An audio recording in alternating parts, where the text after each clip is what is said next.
are going to talk about life on solar panels. Solar panels are devices that convert the sunlight into energy that we can use in our daily lives.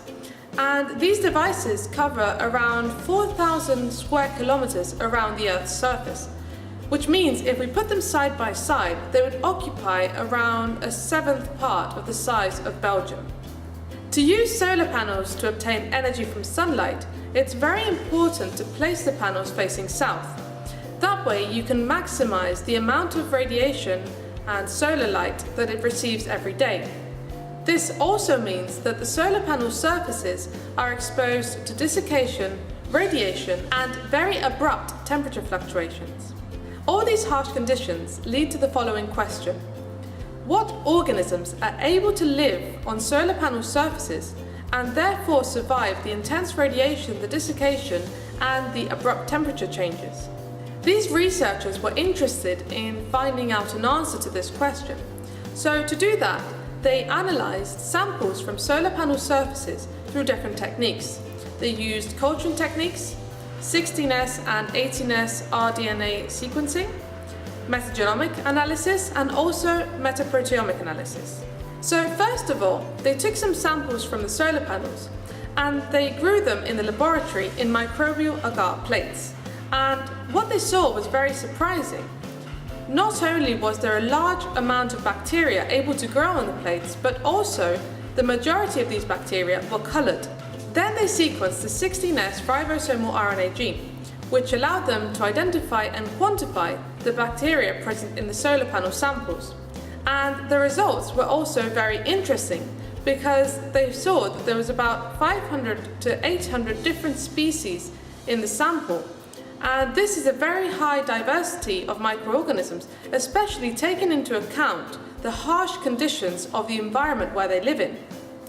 Out of all the genera that they found, Deinococcus, Sphingomonas, Novosphingobium, and Hymenobacter were the most abundant, which again is interesting because these genera tend to have species that produce pigments, which makes sense if you take into account the large amount of pigmented bacteria that grew in the laboratory.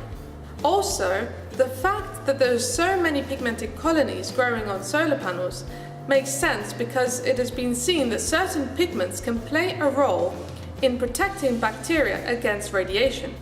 On the other hand, when they sequenced the 18S ribosomal RNA gene, which allows identification and quantification of fungi, they saw that there wasn't that much diversity in the fungi population as there was in the bacterial population. Then, when they did the metagenomics analysis, this revealed that in fact the sample was composed of around 50% of fungi and 50% of bacteria, although as we have seen, the diversity of bacteria was much higher than the one of fungi. Then, the metagenomic results were compared with other data from different environments, and what they saw is that the bacteria living on solar panels weren't typical bacteria that you can find associated to the human body or in our household, but in fact they were bacteria that are typical from extreme environments such as polar regions or desertic regions. And this suggests that it could be possible that the bacteria living on solar panels are transported through the wind from these faraway places such as deserts or polar regions. And finally, the metaproteomic analysis, which is used to identify and quantify the proteins present in the sample, revealed that the bacteria presented different protein contents in daytime and nighttime samples.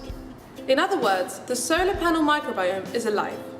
I know this was a lot of information, so I just want you to keep in mind that although some environments may seem very extreme and may have very harsh conditions, it may well be that they are in fact inhabited by diverse microbial communities, as we have seen in the case of solar panels. Thank you for watching this video. If you liked it, please give me a thumbs up or comment or subscribe to my channel.